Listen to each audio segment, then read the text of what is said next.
Tokelau pe ikenofua e apito vailalo oe taina mu oe paea o amanu o tonga lutuku e katewa e kua te kafu kita iha kautapu ese ako makamaka whanua loto si e kuofa e ika ingalo profana si ofofonga ka te ui ui pe whahola o masata Orita se te ofa Tolu tapu ese I ore puha Kahe ika ingalo Ihe kumanatu E fofonga ola Asi ene folau E funga atere No foa kausi I fokiau I California Si lolo a Hawaii valu A te utengihia e Ui no pe si ohingoa Kokoli ke uhufanga mo ngai talfatapu ko tobe fa o atu pe men pe mi o pe ka ta mo e fa ngamari ko ni hotani ke fa e ha fatala no pe mo e ek minister ko ia fe fata o aki pe foki ngai fa kala fa ekonomika ona pol to ta briami waske la tu o kun I helaine ke fa fatala no ke ki tonga ek fika o pe pa mo e fa fatongia ko ia ku fa hoko pe mi tonga iki pe foki ke ngai ngafo ke fa hoko pe me ai I he potu ngau e koia o ku whawhatongia ia ke eki paremia tonga. Au ku whiawhia whoke taitare ku motolu kainga ko toa pe ku mo mamata mai ke polokalamani pe te ke toki mamata I he polokalama koe ni mo toki share te pe tau ngahi polokalama koe ni whiawhia ke taitare re ki motolu pe mo e whakaamu o ku ongo re reia te pe a polokalama ke te ki motolu ki apina. Whiawhia ke taitare re e minister ki he polokalama koe ia o e ukeni o ku whawhia bito a lama ke mau e whainga maari I lo pe kulahi a ngahi whatongia ke heke mo whemoe kina ki a I tongana ka koe whainga maari e koe ne hoatani o ku taitale koe mo loto mawhana I he whainga maari e ho taimi ka lava ke whawhatala noa ke ti koe whewheha ke whatongia e minister. Malo puto solo pa ko korpeke ko whanga he talawhatapu ko toto wa whakia tu I polokalamani Pia ka adamo motuani ke whahauka te whiwhia pia moe mawhana mga tunga I he lama ki whahauko e tau polokalama koe ni. Wange pe koe au ku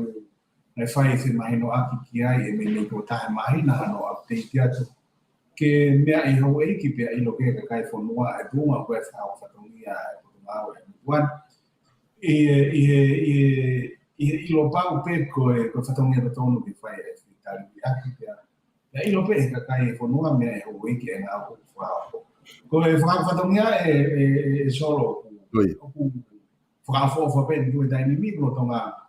me a ke pare mia pe mo minister ki muri ki palau malo na o si foki Spainio whatamu a mai pe foki ke hanga mai ki o tumu tonga alfa ka ko e whalau foko e a e ki whataha ki na mea tika waki pe mo o semi Pia koe fuafua koe ngai wholau koe ia e solo nei.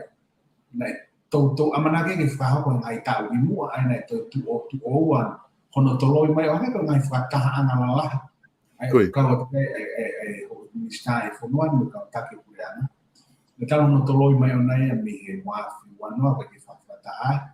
Ke whawhataha e wafi o wataha. Kama toki la mai nia ke whakaata mai he ngai whonua. Muri ke whahau koe ngai whataha te whito koe ia.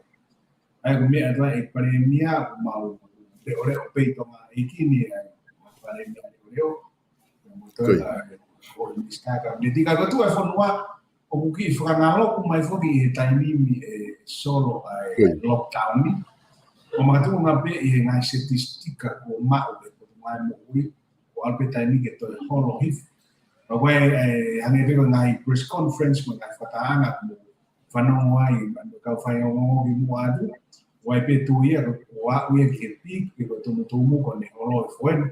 ka ngai statistika whango i wu alpe taimi ke holo e ka mata ko no whaka atai ai fonua pe holo i ko me lanu kula ke orange kaini ai te whakapapau he weekend e tōnga e hoko atu ai koe ki he kahau. Wawai ngā i businessi, te wepe ngā i tūtūni a ngā mahene ki ai. Ai a koe tauhi e whakataputapui, mono ngā ue ake whano, pea moe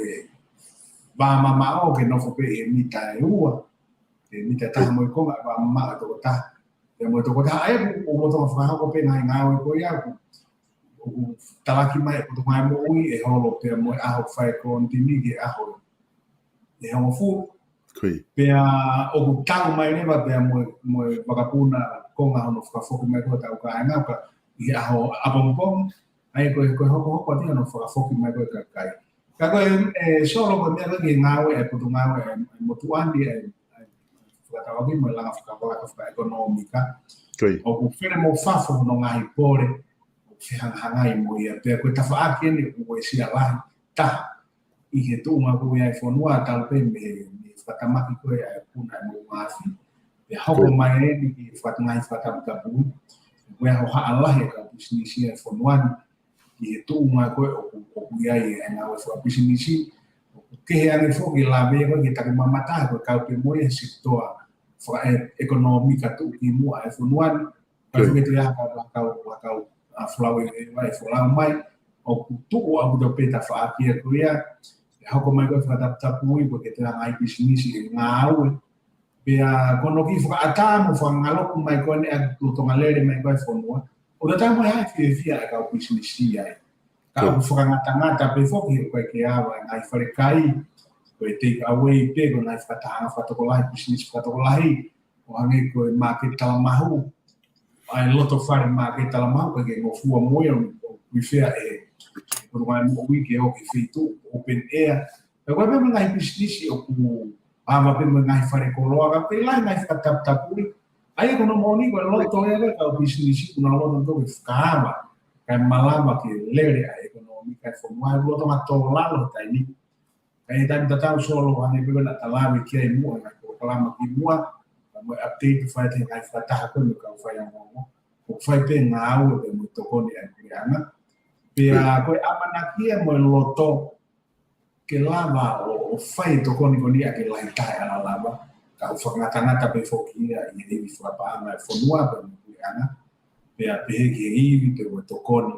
o fai nai ka ta to ko ni ma pe to me ala lai pe solo ai tu ma go ku ya i ka ni ai ko tu mau la fa economica pe mo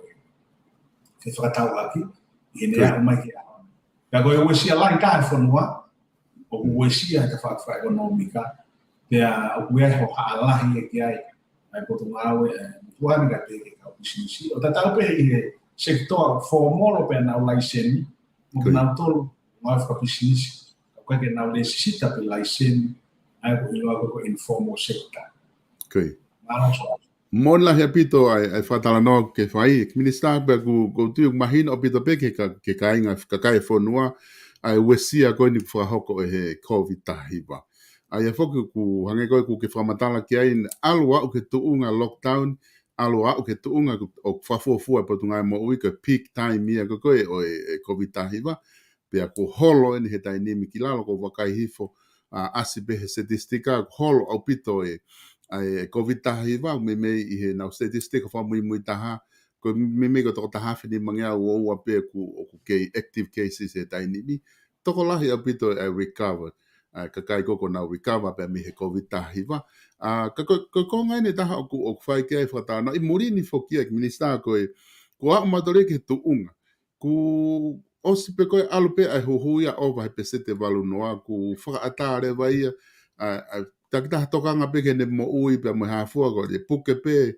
te isolate he a fitu pe a ngo full foki mai ke al ke nga au nga me pe ka ko ke te loko fa ta pui ko o ko pe ho ha ka kai i he ta time ko ta no he covid ta hiva ko ko ke fehu ia be ka kai pe me mulini ne ngo ku frafoki atu e a ka kai tonga o fai pe fatongia pure anga no o atu e a ka kai tonga I taimi ko toa pe han ko waka ko te te o ke foki atu fe at unga ko ku ai pota ku ofi ha taimi ke whaka ata e pota tonga na pe ku te kai ke fai pe hanga au e ke mahasi o ki ai me pure anga ko tu e dai ni mi e buia fra in longa e me pure anga ne o e to fai e tu ni a fanga tu ko ina e kabineti pe a mo me mai a pare mia pe ko no fai pe lo toma e fa ko e pare mia pero ngai fai longa mo ngai a da kai me a koko va me a to pe solo ai ano fkava pota pe a o me tu ia ai mo tu ania ko ngai indication pe ngai fai longa ko mai pe me mo ngai mo ui pe ka wai ai pure anga I tainimi o kuia matamata e whakaama. Ko e potungau ko ni o whakamata ke motuan mo kakai na mau whakapatonu ke sektor whakatau aki pe mo la whakawaka no mika. Ko timeline solo o mau whakaamu pe mo sektor o ni ke na whakamama wifo.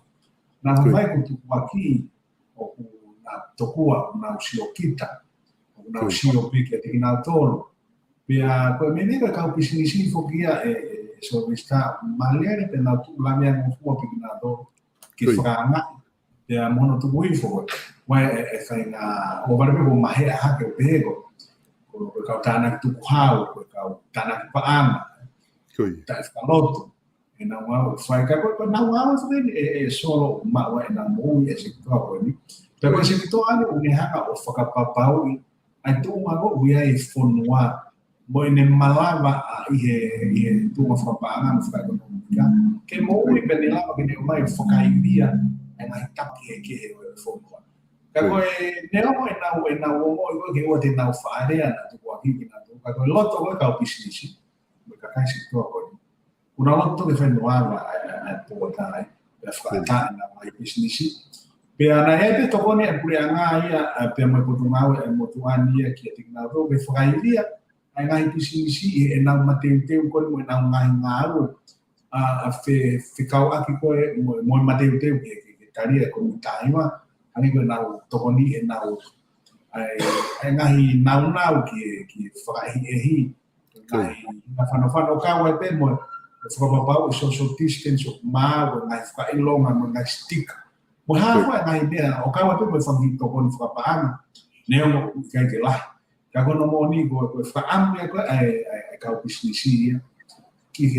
he ahoni ke fa economica fa pota fa ata nga fa pisnisi ka I ta tata o ba mo mo fa mo ai pisnisi ko sector ni ke ana e mo poto mai mo e ko ke uhinga ia ke ia time ko tu aki e ho na usio kita pe na loto ke whakako na ngawe ko me na re fonua e whakato ko lai ka ko tunga bu ai ko loto mo ada mai ka I tan ta fai tala no fu ka be la ko to hu si loto be ka pisisi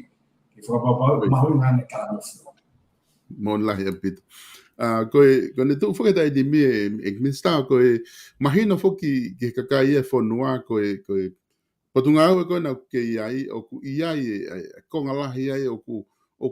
na nofo na tolo puke ngai tunga fa ekonomia toko lahi apito ia ki fonua ai ngai whakalakala fa ekonomika pe mo hafu ngai whakatau aki o I he malu e potunga o ki ai ngai business ko ni ke tala noa ki ai pe ko time ko alomari ai ko fononga o ko kina tolo hanga ki ai pure anga ke o mai ngai toku hau mo ngai hafu ngai text mo ngai ko ya ke fai aki ko ngai fatongia ko fa hoko pe mahino be ke ka business ko ngai ni kuna tu ge ko time ni fu alta ma ki fu dai ni me ai fononga dai ni la he ngai lockdown mo ngai me ko ya ke hanga po o fa matala mai ko ha ngai to ko ni ko fa he pure anga po ngai fai nga mari ke make sure pe he ka ke mate fangi business ki I ngau e covid mo ngai lockdown ka lava pe ke make sure pe ko time ko e wa doi kan whakaava o kau a whanua o nau si kei mana wa pe whanki business ko ni Kono mo ni solo ko fai ngata ia lahi ka business e taini. Pero ko ne lape ko sector ko ni fra economica porque sector ko ngawe ka kai ko ni. Ko ne lape ai pe e pureana. O ngatunga lahi ko etana ki tu hau ai fonua. Me tu hau ko ne ka business ta ka ta na ka ta mai no pe ko wa kun chalote. Koe hu ko lahi mai ngai container koloa ka hu mai ko e ka business o ka business tonga ka business ai na mo fai na business pe ko lahi ne ba ko e lama ke tana e pureanga e na tu ko ko lockdown ni ko foka ho ko mai ngai wiki ko ni ko si ai fa e longa ai be o si ma pe from matala flala ngai mo ko e sta banga Aya goia foka o toi ministar ko ni ko ki ko e pana o mai de custom. Fui longa puta holo ko e tana ki ko hau e fono. I kai ngata o toi hu ke o ke le te foka po ko ma no hu ta tu te mai ko e mo ta tu hau e mai to ko ni ko ka kai e ko me kai te mo wala mo ha fu ke te na to lu ko sia ko ni me. Te me fatamaki ko na ko e uma tonga ha pai o hoko mai e fuke e lere koe ni o na whakamari e pe mo hoko mai koe ni koe e COVID i tai wa. Aia koe o koe ke lama maa mo se ni ti me tana ku hau koe e. Aia neongo koe ngawe i sector wa business pe mo e pure a ngā pe mo ngai kupu whikau aki koe whonua mo society. Koe maka whetori aki koe ngai whakawhetongo. Aia ko mau e panga e ka business ni ka customer pe ko kakai.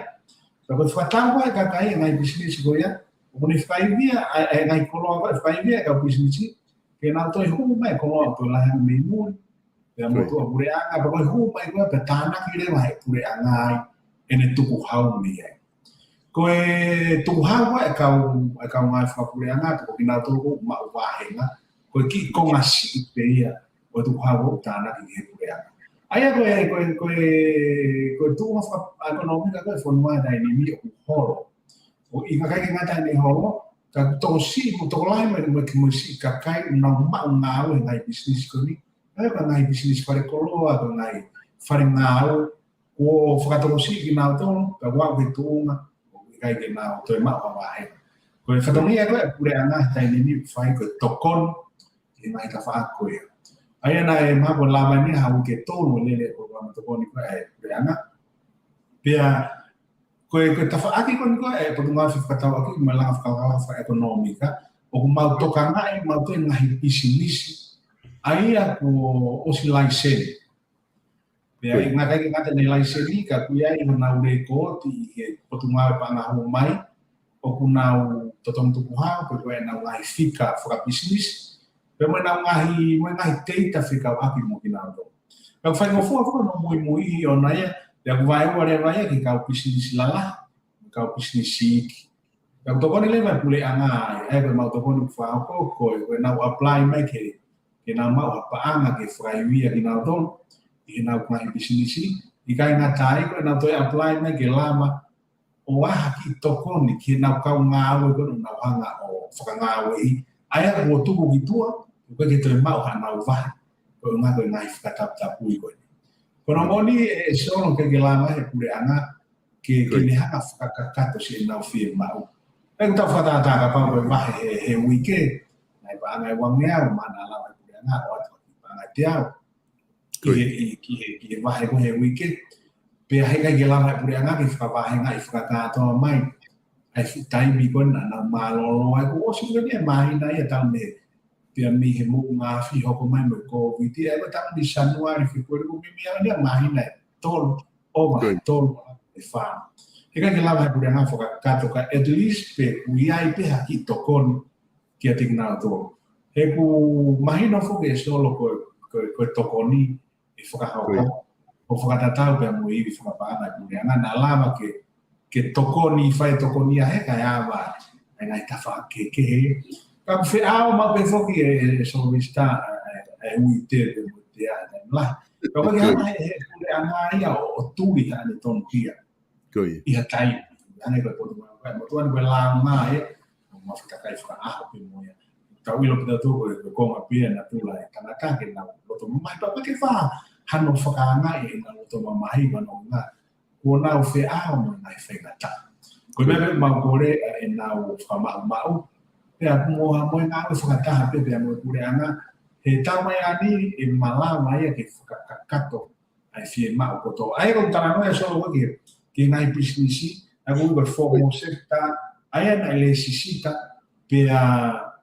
laiseni ke ngawe ke ai gulava ma ono framatala ona e mo teita le ko ki ai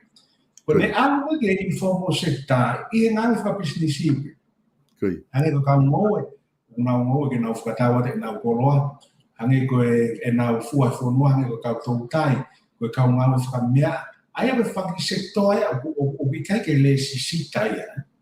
o mahona ni ma tolia wa he ia ke tokanga e kina ia e potunga e ngoe e mo toutai e ale va sitoa takimamata ke tokanga ia e potunga e takimamata o kawa na famea sitoa kon ki takimamata ko me mahina mai e loto sitoa kon ni to lahi o kina to ia ki hanga pure anga va he ia foi pa anga no aga pa no ko ia ke totong tuku pesite ta ke totong mama ina no na tu wai pe na fie mari na tu wai ko me ga ke fa pa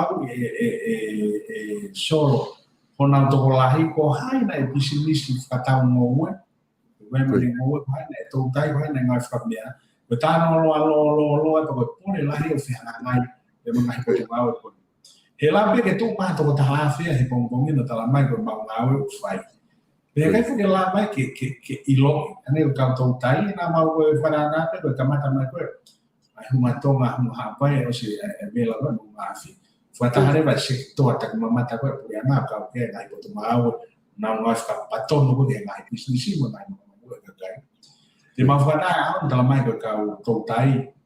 na to ko ta fi wa nga ko ke fa ta ko pong wa u ya wa e mantu e ta kai me pe fu ta haia ka kai tu ko ki ka kai ia si ka kai fu mo ko fa ta me pure anga ke nau anga ko tu ma ko ni ke nau o ha malama mo ofi lai ta ke nau la fa ma o ko ai ka ko nau fai pe e ma ngai ko tu ma we da ta ko ma nau pe pat se lo to ma ke ma to kon ki ka kai ko nau firma ya to ko no mo ni ka kai ko to pe to la nau firma o na to ko ni ngai hon ko safa ko ngai we sia ko ngai business la tata ko wa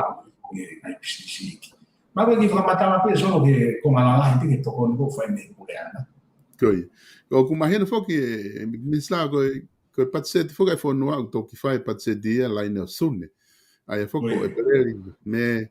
peto ki sunne reva aku ta si be pata wa ki ai i he tu ko ia he ta fa aki ko nga he ta fa aki tanak pa anga mga hi ta fa aki ko ia o ku ke tu i hanga ho wa kai be a ko e ki he tau tu nga fo ka pa anga ko e fo noa te tau lava pe wa o ki he tau ke tu nga ko ni e tau patok fa e tau patseti mga hi kore pa anga ko mga hi pa anga to ko ni me muri pe ku tau tu he tu nga ko kula mo fatu tam kono mo ni ona so lo lama le le pe i he tu nga ko he kai nimi ai patseti ko e fo noa pe a o to la ya ne fo mai mo pe mo to ko ni me muri fo ki he tai nimi ka ko e o fa ampe oia e solo ke fa ma ala pe ke mahino ko ngai to ko ni ko me muri ko sta ke ti mai pe e ngai fo no to ko ni e ria de alki ai ai ko ma to pe ni ha mahina e ta pe o pata wa ke ta fo pa na no ka ko ala fo ke e patseti o fo no o ta te fito ki tonga ni ngai fo no la o ia e patsit support pe ko paanga o to ni mai e fonua e ngai fonua muri ka pe ki ngai ka ta to ko o fa ta pe ta patsit ko e fonua o so mai fu ki no ata fa la iona ta ni pe mo fa fu ko e ko mai paanga ka bu he lai ni o ni mangea miliona ki ono mea miliona e ko mai no mai pe ko la ai pe ki fu fa pa e fika e apena ke pe se te fa no ke ni mano ko banga ko ya ko ne hanga kakato ko banga to ko ni me patsit ko kai foti mai pegi o fe ui so ko tu nga ko ya kai ni mi tu nga ko patsit ko e fo nuana o si va hei mo palani o ko ke le mai pia e tai ni Kako fo fa no fa malo ia fo ia ai hoko kon ko ai puna ko mo ma fi pe ko ti ta hiwa Koi. Pero también hay como que hoko ai be pe ne mo ko ki ta no to ya pero ko fa ta ma ki ka ko ha ko la wa flo la ko también ko be hoko ai be de li be ko to ta wa Bon, ai ka mai ai to ko ni muri Koi. ai ngata ni au mai ka ko toko ni mai ko tau ka na toma. Ko ai ho mai ala ia pito ai fon wa ia. I toko ni ko fai ka na toma ko ko na fa pa ai ni. Pero la de fito ki no sila asleria te mo sila. Ai ka toko ni ko ai ko ngai na ita bu aki te mo hu mai ko ai ko ai ngai toko ni ko hilanga. Ko ha ko ti mantu ko ti ta hi wa ia. Na tahu ni hu mana kita ngani tahu ua ko na ko mari wa tu ko sila ka tahu ua lo tahu ni ba fu. Na spate foto tu mai ngai pure anga ti mua, e pure anga ti mua a hono patseti te mo fa face mai ene au. Pagao ke dai ni na patseti mai peia pa ma o loto malele le pe ko mete e pure anga fa dai ni ko no to ki hu ya tu hai ni fa la. Pe ko no uinga e hoko to tonu mai fuki he taime pure anga ko ni ai lockdown ni ai hu ai hono mo polaisi fonua me kaunga o ke na u ke ngai feitu ai abu ko o mai he pure anga o to fraivia me ngai pa anga to koni ai pacienti koni ke au haki ke ni fkakato foi ai foi hala fonua ko ke tau fa pa anga kakato ka kono mo ni solo ku anga ko vakai e mo tuan o kulama pia o whakahoko o whatatau e tūma ko mea i whakahanga whanua ni pacienti ka mo ngai tokoni o kua taki mai koe a honi me ngai whanua mui o kai ke lau ki ai tokoni hanga whakahanga tonu mai me tau kai tonga tau kai kai mo whanami ni whakapai ai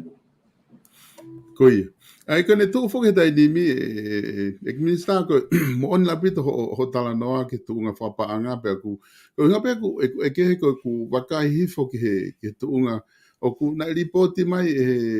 Margaret Officer Kolo i nei afu i he social media on the post social media tu nga ku hala pure anga i tu nga matu aki palaparema apita mo luo hala pure anga pea ko nga pe me fai ke vakai i lo pe foge ko time fai nga ta ai ni pe kai ke lava me ko to ai hange ko ku tawanga maheni ke ai ke pe pe lava o fo hoko nga we ko pau ke ai nga me ai pe ko fai fo mo lockdown ni he ka ke fa fe alu aki holoia pe ko be ku pau ke USC ai nga hala pure anga me ka pau ko tu nga na ku ai lava le pe pure anga ya o kisune pe ko ngo fa fi ai i ne tu ko ya i ne kapau reba te tau tunga whaka ekonomika ka ki tau tolu. Ko nai ai whaka he ngai pure anga ki mua. Whaari poti whokia he potu ngawe he kakai katot white ke potu ngawe whakatau aki mo whalagalak whaka ekonomika. Whaari poti nā tole lahi ngahi container o latu ki tonga o ku mao hake ia atu nā tole ngahi mana invoice law i pia ma o hake tapa kai na kai peke a mea pehe a si tonga o mai he ka business ni ka ko ku feu o ko ke te sio ha mea pehe a honi ko feu pe ke o ke fai pe palo pare ma ko mo ke fe pak pe palo pare ma ka po tunga we pe ko more ate palo pare ma alu e me tsunami palo pare ma ko na lai fo ki solo ekonomi na hoko na hoko ki mua pea na lahi kai ke ngata piho no o mai ngai koloa o ku tapu i he la. E una to e whau e nā to e koloa tatau, e duplicate e nā to ai koloa tatau, ange koni na e kapau koe krim fluni fo, ai kolo keiti. To e whau mai e hu mai e, tau te fito ke ngai kau ke tau business tonga mo kau. Business muri ka tau te fito ko tau ka ai nā siaina. Ai nā to o mai me kolo keiti ia. Ai ko coloquei de bene na fa pisi ai na quality ke au pi ko e tape ko e hina fufului ko e kala hina ko e mama tai ko fata ta ko tai ko ti fufulu ko per ko ta no la ki malto ko potolere fu preti so ko wa ko ai mama ko ia to hu mai fai nga mama asia ko te mo te hanga ko o wai ke fulwa a pereti be ko a kulo be ko o ka ke ko ai lai ko ne asi me ko fa fo fo ma ko ta ne ho fu ki mu yo no fa to ka mai fa mama lai pena to kana ma ke WTO ko ka ta fa ta aki fa mama lai para na fa via ai nga o ke fai kawa po nga ni ai va consumer na wako ikaw nga be trade ke na tila mo fa nga me ko ni ka mala yang ko no ilo pe la yang ni holo i fo ko o ma ko ki a te ke fu ko pa ko la pe ni ma hinai fa na ko ka me ke ko ma o te ke ma la ka ko ta ko si o te no fo pe ki ta mi tua o te ilo pe ki ta he time ko to pe ai ko a loi invoice loi mo ka te wi loi pe to ngata ia time ka ko tu mai a ke to si yang ka ko no mi solo bu hoko ka ia i ngau te fito to ka ngai kina i ngau ke o ka ngau a ai ngai ko lo ko to fa loi mai ke fa pa i to tongo ko lo pa ka ngata ko fa tongi e pu mai custom i po ta ke fa ka pa o kai ke hoko a invoice loi be invoice iua pe mo ngai formatala ke fika wa mo ngai pore ko fia ngai mo pe mo e fonua i po ta ka wa custom o mai malava ko ma fo na fito koi mo ne apito ko fo ke ngata administra ko ke ngata ene ko ke mo ile rei ko nga ko fo ke ilo ta to fito ngai me akai mo ha fu ngai koloa to hanga tapaka me ko ke ilo ta hai ko ha me ko na duplicate ko ya ke ngata ai ka ku fatu tama fo ke ngai business to ngai ni ai time ko ta pe ka pa mai ka nga si ai na pe e mate fangi i fare koloa me fangi me ko ne ka kai business to nga ko na hu koloa mai bina to koloa to no ki mama fa nge foke koloa to no ia ha na dol fo fu ma ka ku ma lo ka pa ko na ku fa to nga i pe ho po tu nga we nga we ko ni ke nga ki o na ke hoko at kai fo ke ha me ia minister ta of pe ia pe se te a we ni tu ku ka ku ko koloa pe ku ta ulo fa pe nga we ke ai mo fa si pe ke mahino pe ka ke na fa te ri ha pe nga business pe ni he tu nga ko pe ato nga na ko tu ko kawa minister ko tu ko taha ni ka venga mahu inga pito o ku o lo ke ki fa fe ia tu ko lo pe foki ko taha ni mawanga mo o ia ai va henga taha no va henga o ai kawa ko kawa tonga ia he na te fto mawanga pa anga lahi a pito pe ko ni tu ko ia ko asteria foki na mahino pe taha ko toa maha na winu kawa na to maha ki kilo ya taha kuna winu he po uri ko ia ka to fuka winu kawa o kai ta wilo dobe kuna kona he po ko ia he ki me kawa ko na he si ko e kawa mono tapui ka ko waka hivo i he tai nimi o ko e whakalakala ma me tokoni o kwai ho potunga awe pa me pure anga ki he kawa ka ko ngake tu kwat mo ke ki hanga o whahatala noa ki ai he mahu inga apito eni ke ilo i mo whananga tonu be a ka inga ki te koe ko hai tu unga ku ai ka wa pa mono hu atu ko ki tu opure anga to fito ki asteria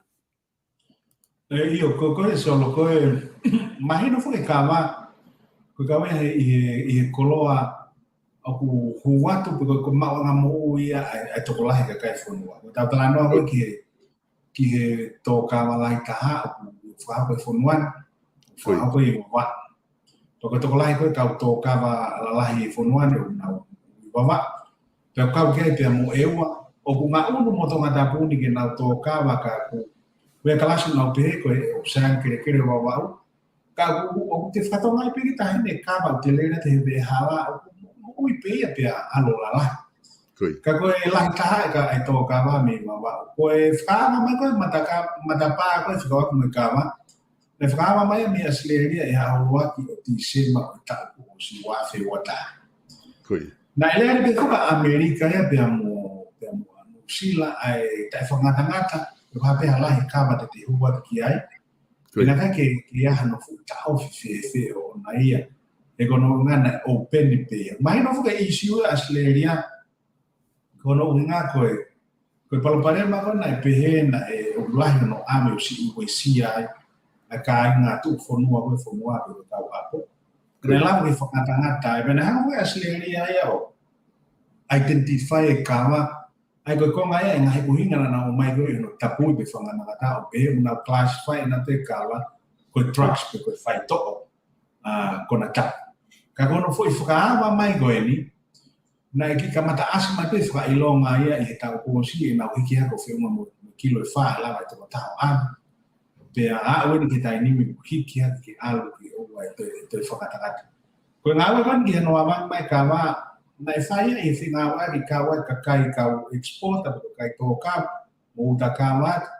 ka ke ka kai to ma na no foi asleria na ka ma to no no te ke ai pura na asleria ka ki ai ka ma ki ai ka ta ka ni staff ka ta wa pe pasifiki pe mo forum ka ta ko pasifiki pe ka ke ngai ku pu fe ka wa ke na ma te ke o ma ka tu nga no wa ma ma ta pa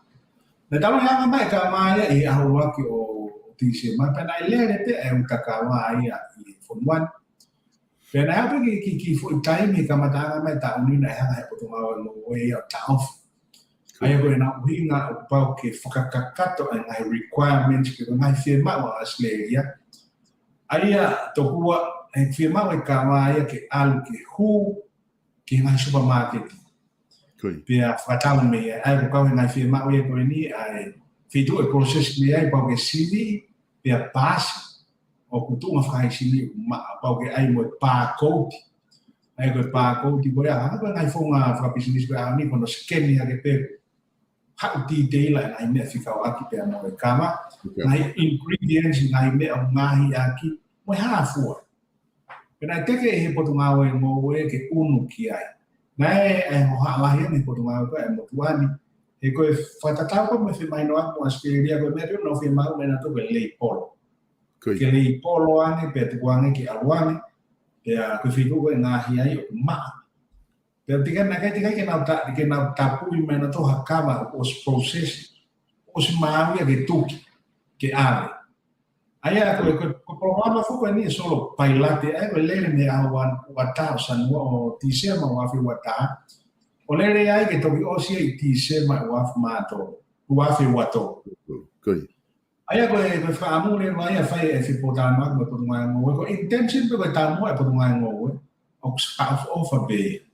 ko of pa hala fo no ha ton ke fo ko fo no ke fo ka babau I long term pe ko ne tu wo ke ka E ka kia hafka ilonga ko ate tau kawa ui ia hafka ilonga nai maua siem ka e lau koe kawa le rei pa kuala ti le rei ka koe kai fuka mea ia ko firma koe e nusila asleria dai ni firma koe toke rei polo pe aluanga ka koe tui koe ngalai ki ai e solo tikai ki identify me asleria o mulama kawa o ngahi a ka whainga product pe koa mea kai ke hanaton pe supermarket ke tawa ke o ka palangi mo ngai matakari ke o fatau me ai o tika ke ai ko ngai na o ko ngai mo tuan ke fa hare fatau aki mo identify ha fa na tokon mo talano mo ka usanisi mo ka kai supermarket e la ke na nga foto mai sai ko ta be ko fangi e fu ni ke kuki o ku ka ka ma no ngawe aki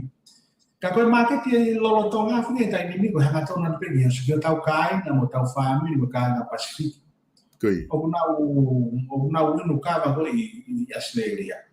Aya I ene tu anaya e solo o ka ke ana fu ke ana ya ma market ko ni mo nuksio. E ko ka fu ke ava mai ko Australia. E ka ga dai pe na fu follow up no ta ofi. Pa mo tu ko ene totongi ko Australia. O le tunga ma'alunga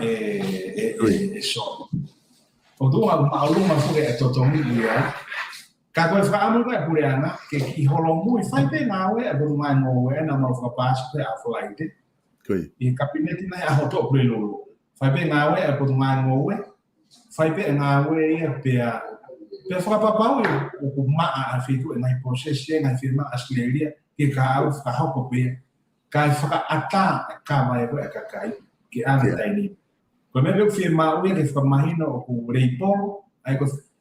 reiporo o whakakato e ki mautoro ai po tunga ue ku mautoro mau whai tokoni uke no reiporo kawa. Kai whai pe ngā ue ke identify pia whamahino waha mai whare mo whitu maa ke tana ki ai kawa pe ngahi mo furu me ai i ngai kolo ba ngai vai fonua pe a fai ko ngawe ba mausio ba me to ko ne ba ngawe ka tuan kawa e kono moni e so e fai ki sabia e vai nga ba ta no ai ko to vai ta ai ka ai mai no pe ka to kawa mi ai tu ke ai ko ma mo te fitol o mai na mana steu te ka kai e na ukama ko toni a bua e ba bua toni lima ki olunga ai ka ge ni ma toni ni mano nai ai ko ki lo ya la mano ki olunga ni mamano o ba ge nai na uska to na mateu ki ave ki asleria ka ko makatunga i to formatala to hiki ko ai fie ma o ngai requirement ka ko sai fe lo to pe mo ko tunga no e tai ni pe fai ai fi potano aki mo ki mi sta mo le o se su ha pe ma fe lo toi ke tuang e kama ke al pe a ko me ma huinga ka kai ko na license ke na export ya pe a ka kai i Australia ba na permiti ke na huat ke fa ka ka to mo le polo pe fa pa pa ko fe tu ko ngahi me ma ai ko mo fa ka fie ya e so ke ka to ka ba fo no ai pa ko mana ke ma la ba to ko ki va ya moni he Portugal e pe ke Portugal ngowe i wa ke fa pa pe to potano a ya mo ka to ka ba ke tu o te ka ki ka ha ka ko tu e tai ni ko spa ta ya ko ava ai ka wa ai na no toma ngawe pe fo ki ka na i hu me ko na fi ma ko e Portugal mo ka ko mo ta e solo o ma uri na ia pe ke ilo ki ka kai fo con tu tai ni kama alu pe ke si ya pero tu iko aku fa ta ngai report ku ma me ka to ka ba ko me baba e ya e tai e si ai ka ba ai e home di fonwa ia mo mahina opito e fa matala ko ke fa hoko mahina foka pa alo si yang e ka ba to nei ale maho inga o te ki mama fange hono whakatau ko me tonga na ka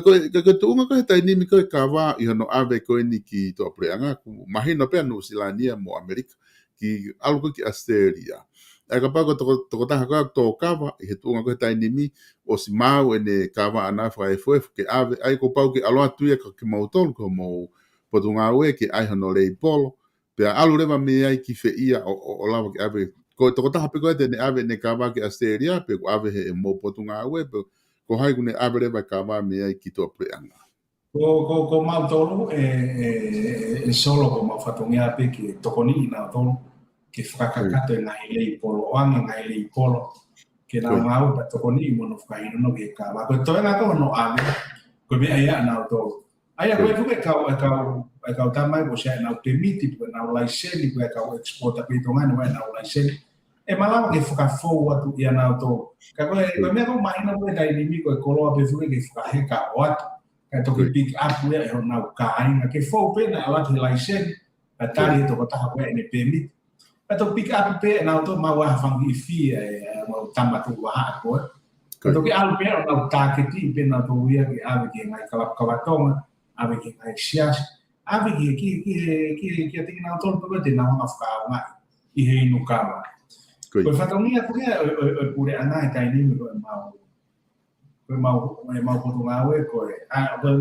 na ki fangata ba fu ta ku ba pota ke mau nga o ale I hanga I market ki fai ha fe pota no a ki mo ngai ka ta asleria pe mo ngai ka ta fa totolo ke fa ka te kama I no nga hi a ki fai nga product o we e fotu ko tunga we be mo siai na kai ni mana ke famone mawale a pau I imagina ko me e fai fe nga wa I fa totolo e monosio fico ha fai nga me lava o ngahi aki ai kava o ka nga tai kava ka ko ngahi fu ai fonua e me tonga ni ko market fu ki sia ina ya e solo ko market la ka ko me ko ki ka ta ko mo Australia ka ba e to lava ke hanga e Australia pe I nga wa ki me fonua o identify o ia fai nga koloa e ngahi pe Amerikana e si fawa to ngania ke tawanga o supply ai firma ko me market diga ko nga lotu mo fa am ke ka hau e ko ama ma kana marketing fa papa ko fa e pe a no tau hi a fitu ma mo fu o hane ko ngai fe ma ko ngai fe ma a mawina a pi ka i tai ni na a fa ko o si ta o e ko no paila te ko programa o ma ka ta marketing e fisu pe mo manuat ka tau hala ai ko ngana u mo te kurianga fai mo interfere pe tu uni ai kabinetia e auto o si ke tu wang ka mai ki al ai fai pe nga we lo tonga ko e ngai ku fika wa ki ngai ko tu nga we ki le tu o hele loro mon la hapito ba e va be nga we be to ni nga ai kau ngo we I hono whakatuang ke alu ka to whakakato pe nga hi fia mauia han ko ku ke tala no ki ai ko whakaivia ia ki nau tolu I tōka nga fefe a whare hanga ai ka kai fefine hono whakaivia ko ki nau tolu o ku kei lere pe polo kalama ko ia langa ko e whare la langa ki tokonia ki nau tolu pe ku to o e toka nga da ni mo alu ki hono whakamaketi e nau la langa pe ko hai whainga mea ku o mo focus e ho potunga we pe ko pure anga I he lere atu ko ni whika waki pe mo ho ai ki whawhine pe mo ngahi mau anga paanga ko ki nau tolu. Ko whare la langa whuke e solo o koe ke toi whihuia a hono a ngā on. Koe. Ko tau mo koe whare la langa ia. Mahalo na e kari mea pia kono whakalea koe whare la langa. Koe. Ka pai whakalea koe multi-purpose. Pe koe whare tau mua ke ngai mea lahi. Koe. O he kai ke la langa katoa pia e kakai ai. O toi whakaama I ngai mea ke kia whonua. Ke ngai whakataha anga. Ke ngai polokalama ako. Ki he ngai kawha ke pia toki kai ke moku atai pa toki whae la langa. Ai toko tui mako hingua to tonu ia koe ai. Koe multi-purpose hall pia. Mako taku rea whakatonga pena ai ke koe whare la langa. Ka koe ne anga. O kei whakamahu ngai pe e ture anga ia ahoni. E mahu ngai whare koni. Pea ku kei lahi pe me ngai kolo ia. O nau ngau e nau kore mai ke langa whare ngai whare pe. Koe ne tū koe ke polokalama koe ka kai whewhine o kolo tonga whakawata maki fuhi tai nini ne kau fuhi minista taki mamatahi moi wholawa tu koe I pare nia ai a fuko ia o tui minista ki muri a whikita o tui kamani. Koe motua ani koa o kolo tonga ministari ore o koe e kotonga taki mamata. Hanoi na ulame koe ki mua ane nai. Tāketi he kotonga taki mamata he tokoni koe ke sektor informal a kau ngā whakamea. Ai a whakakau kei solo e nau kumiha market. Ke whakakau kei e ngā whakamea e kakai han koe whala koe tapa I ngātu koe I koe ki kato mo hafua. Ka ko stari e kabineti ia ke hanga whakatau mai. Ai kono whakatau mai koe apa ma ana mato whakatau mai pa te mautoki hanga renga he potunga oe o kumiha no market. Kai koe koloa pe ke a watu e toko ni I sektor informal o koe ni ke mau he kakai ana ki se miti tai whengatani. Ko ia I NPE solo koa whoko kolo tonga ministare o reo. O ko wholau e moi CEO ko ni koe e taki mamata. Ke ui moi whakataha I wama. Kono ui ngā ke tokoni ki kaunga e whakamea. Ia ka pao e lawa I pia e solo ia ki whakatau pia e pachetia koe mi wama. Ano kovi ko toko tonga pe. Koe anga fukia e talo mua e kure anga mau alu he kawa e moi vanila muki mau ngai whakataha ki wawa o ke whakahau koe. I he wholau koe ni. Ai e pe kau mea ko tala noa ko ngau kau ngai whakamea ke whakaivia ki nau tau I nau la langa mo whakapapau e kuia market ki nau ngau whakamea. Kono moni whaki e solo koe paanga wahi e whie mau ki hana e kure anga whakatalo mai aki ai. E ngā whakamea ko tau pia koe whakataha nima. O si mo whae he wāwhi ki o lunga. Mon lai.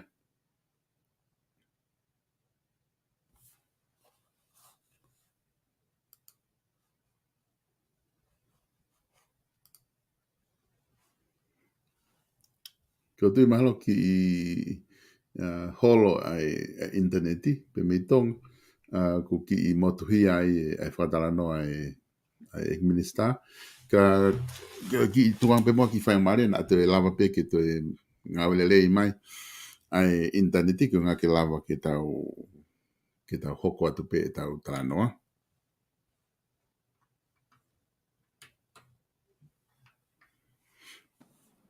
Solo Io, o kon mai pe dainin. io lagi motu ai pe. Imo tu mai pe ka kon ko mai dainin. Ai ko una fo que tokonia na dol perché frattava ko frattata ko na tu lau ni mau na lain ni maafi ke taman. Tapi kalau frattava na sa me ako wala ti mama fai. Ai ko fega ai puranga ke mama frattava mai pia ama ko lockdown ni pato ku mi market. Ai ko winga ai ko o follow ta pe ko pure lai ko ta mama ta. Que o me fa frattava mo ka kai va mo foto tu ngai programa ka wa ta tong ko fa ngati ko na ngai ta tu ke ngai la ngai pe mo ko kana ai ma anga mo u go ta ka kai pe ko ngawe fa ta ke ti ki ai solo ko ngawe ka ko no mo ni i ngai ahoni o ku fi ma ulahi ka kai fonwa ai tokoni ka kuna ha ta ke pe o ki mau tolu pene ko tunga o mo ato ai ko ha we la uma ko tu ma ha we pe mo kape we ha fu ka ma ha o tali pe solo ko no nga ko taimi fa na ta afugien ko taimi ne o tu wa ka kai we fonwa ko taimi ni a ko to tonu ke pe shi ni to ta ko to be fa ma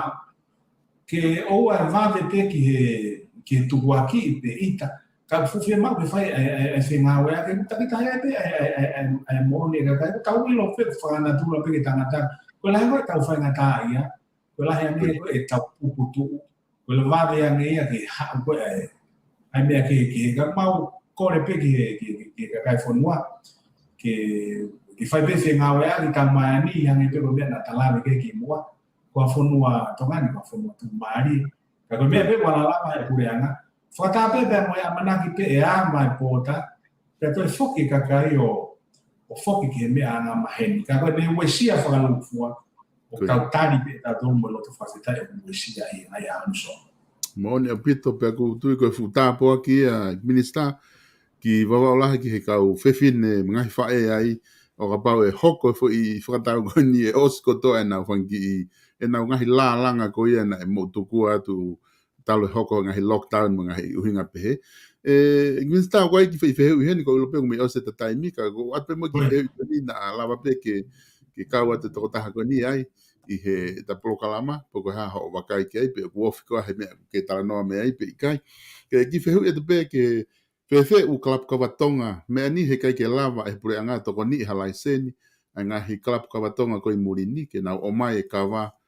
ki hono whakalere koe ngahi kalapu kawatonga koe muri. E maha kuhinga e whehu i hempe kai ke lawa pe anga toko ni ke maha laisene ngahi kalapu kawatonga koe muri ni ke nau whae na dono no hu mai ka wa o whakalere ake ngahi kalapu. O whae mo fua pila pe solo ai maha iha laisene. Ka pau iha nau wa ai tongani pe koa taha tene whafofonga ki nau doi tongani. Te malawa fua ke laisene. E laisene ki ne hanga export e te kawa. O kulotonga hoko pe tai nimi i nuusila mo Amerika. E ko me ape ko ke tu ave ka va gai. Ko sa ka ka os laisen ke na wa. Pa ko ke la wa ta ai de ka pe kita ka puna pe. Fa o ta ma danga ho mo fu ko ke ai laisen fu ke al pe. Ka ko me ka ki ka pe ka pa fe hu ena me asleria. Te na wa le si ta ku i asleria i la pe ko asleria e fika wa ke pe mo no hu mai ko ko Pana wa playa ke mau na permit. Ko tongani ko koloa pe ke na permit na na tolia ka na faka ata tu me hen ke hua te ka mai ke na tolo faka fo ati he ata. O na license ko te fa data ke ani ko kala fo ama. Ka pa kala fo anga i asleria no fa amma to ke ha na permit. Fo to wa society necessita. Pada tau ke la asleria ko ke ma pau ke requirements ko asleria. Ako tu ke mabahe mi fa na formua ko tongani. O se pa na apply le mai ka na license, ka na permit ke na hu mai ka fa ka to ngai firma ko ya. Ai fo anga i tongani ko na counterpart ke na license na to ko license pe ta ai he ni fo anga pa me ni. Ko ni license export ka na firma wa ki ka hu. O ka ko ha me ai aku o fa na ta ene lava ki fa ka. Ane ko fiu ko na mai mau inga to be so pe lava. Koi. Moni apito minister pe ko tu mahino le fe hu ko ni ku ke atari fe hui pe ku ke to ta ko ni ne fa ko fe hui ke ka mai e po kalama ko fa o si pe minister ko nga ko ko ilo pe ko mahina pe ne fa pe ni mai I ho o mo fa tongia ko pure anga mo tolu mo tataki ko ia pure anga ko kabineti ki mo tolu yo no tataki ko ia o pure anga tonga mga hinga o ko to pe fa hoko ko ilo pe dai lo tonga lere fo ke nga hopo ia pe ko fe ko hopo ko nga lere nga hopo ka fa fonga I he nga hopo ko no tonga lere o wa ha fa hinga pore o ku ne pore ila ki mo tolu ko ka minister kabineti I he ngā ue koe mo whahetai nimi tu ke he ange ngā hiwesia koe ni whai e COVID mo puna koe ne mo ngā whi. E whi ngahi wanga I pore whakapolitikāre nguni hanga pore ki mo tolu I he lere koe ni ai kabineti pe ku lere I pe mea kotoha mo ngā ue. E solo koe mahino a koe maha koe si ilo I lere I pe koe ia koe te hopo koe ki he malae politikāre o ku pore pepe koe ki he to ala pera o manato au solo magu que malai ko que pe ko tama kon ko Aristotle ai tama kon na ka no fofo ai Aristotle no fofo ai ko ne foka ko politikare mamani ko tama ko monumano ane ko fata monumano ko politikare political enemy ai ko na tula fukia mono ngai pore nga anga ko ni ko te hoko kita ko sino ai fonua ko public pe ko kakai pe ko ata na wanga siof mo sivi e te nga ko fa hoko ko me ta be hoko ko ge te ma to ko anga ko ya ni ko ngai pore ke fa pa ma fa hoko fa tongia he buia kakai ma sivi pe na sio mai pea koe natula fuka politikare pe mono ngai pole dai mlahi o bau ke te tari kita whakaanga te tari ia e ngai mea I hanga he kakai o mai kia kita pea koe ngai mea ko o mai koe kia kita o nau hanga teu ia koe he kakai whanua o ngai mea moni mai ngai mea uloi mai ngai mea whamamahalo pe moni pe uloi ka koe kono nā ngai o pau pe. Pa ko tui so I ta fa ka politikare koe pore. Ko nai pore se ngai. Pe mo te ko taha rotoa ka nata e kabineti. E whakapapau o ku whakahoko no whatongia e ku sio mai kakai pe anga la mai te mopolati ke ata kitua. Pe a whetari uiaki. Koe pore lewa taha e solo tu ke hange me mausino whakatau taha pe se noro whakapolitikare. Koe pore koe ki he fuwhainga tālahi koe ni mau whianga ngai mo e whonua I ki whai mahina pe whāwe. Koe haki mai e pēau kula e hoko mai mo e COVID. Pea maha koe pore lahi tāia ho mau whianga ngai mo ia. Koe whainga ke mau lawa o whakahau koe whatongia ke whakatatau koe whi mau e kakai I he ātakai koe ni e mea nai hoko. O koe ki hangai ka tau palani fuku solo e patseti. Tau palani te tau whakamore me ki whe ko whakaosio se patseti ke whakamore ke whakaosio se tau ngai tokoni na ka whai whapalani e hoko maha mea pe ka kone hoko mai o alu whakatape ai ngā aue ki ai monotari moe ako I he mea ko hoko mo alu pe ngā aue mo tānaki mai pe e ngai mea whou te ako mea hau whakatape mo ngai pore ko tui me pare mea haa ke toenga kau hou minister pe he ki kau whakafonga wharearea kātoa koe pore e hou mawhianga ngai mo ia ke whakapapau e whakahau koe whatongia ki he kakai e whonua mahino pe ka teki mautoro o kia e tono unou koe ki o tua tāre ka koe lele taha whakahauko pe I e taim tatau o nai e mea na mau whakatonga I koe nai oku ki I united te whāu taha ai whonua I whatamakon. Ko e whakangai hapea tai whi maari. Ka I ata whakalahi I whakaukauka wan. Pakapau ku hala mahalo ko anga pe ma fo tutui. O ku whaau tahi whonua pa kono mai whakailonga. As mai pia I social media ai ko mea fua ia. O ku lahi taha e me hanga whakafuafua. Ai mai mea koko I whonua ne kusia tō taha kia. Ka ke kulahi ana. mo aki ai ngai ko ngai lao ma ke tuanga te ngai ia usia ko ma ko fonua o whakatau ni ngai palani ngā au talo tō mai ngai whekata aponi o kumalawa peke ki matua ai koe pole lang tahaia so kamu mau i lope ulotu a tongani ulotu kakai pia ku ki matua koe i kabineti o mamu nui ako te whanau mai pe lotu ko tōro no hufia e pe he kakai whono kamata pe me hau tuko wono whare a moe ofu maa ke pare mia pe mahu minister Pakotui ko lotu ko ia o koe ke alu noa ka ku me hanga o mai iwi o malo we mea ia tiki maudolu i mawanga whakau pau mau whakau ko whatongia i lau maari o lirei pia mo lau maari o atakitua ki mea whaam ke kakai pia hange koe koe whakaua o tonu ki olunga pa tonu ki tala ko toa Mon lahi apito ik minsta pe ko tui mahalo ko la vai ta proklama ki a honi ka de wat pe fa ngamari ke fa ma popo ka pa ku ha me ku ngalo ke fra o se ke ta proklama ka fa malo la hi to minsta he fa ngamari ko ni ku ke fra ta o taimi la va fa ta la no mo ko la hi pito ngai me fo o mo he development ku la va ke ongona he ka inga i he o pe he taini i he fa matala ko e ku ke fa hoko pe ko du fa fi pito ai taimi ko ni ke te o atu ke te koe na kua hamea te ke fie mea whaoski ai. Solo ko fi whakasho pe whamalo pe ke vi po ni he whengamari ko mai mai. Tuan, te a koutu ko ianga, ko tui tato i viviu ko whongai whai whawhitau laki. Te a mui kakai whonua i kakai, ke nau whanau mai ke ai ngau mau whakahau ko i whatongia koe nai whiri kakai, ke mamau ta utu atu mo whakahau ko. Kau pe moe whamalo ati ke kakai whonua ki nau tōu mea nege pōkalaman. Pea moe talamonu atu pe moe lotu ki e tonga kotoa. I tongani ka pe ke tonga kotoa ko whapaya i muri. Tau whilotu aki pe ke whawawe mātaimi ke whoki a tonga. Pea moe whonua ki mea tau na maheni ki ai. Ko e ki pōkua pe o atu solo pea moe talamonu atu. Malo atu. Malo pito e kinista po kwa malo lahi atu.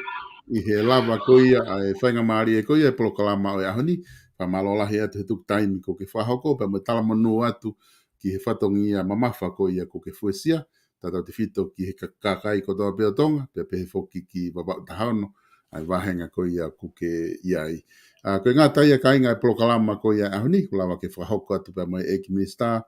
o e whewhakatau aki, pe he whoki ngā hi whakalakalaka wha ekonomika, ona pōl to ke tā briami waske la atu, ma loa pita ho mō mea mai, ka mō mea, tau ki whelongo aki, i he proklama ka hoko mai.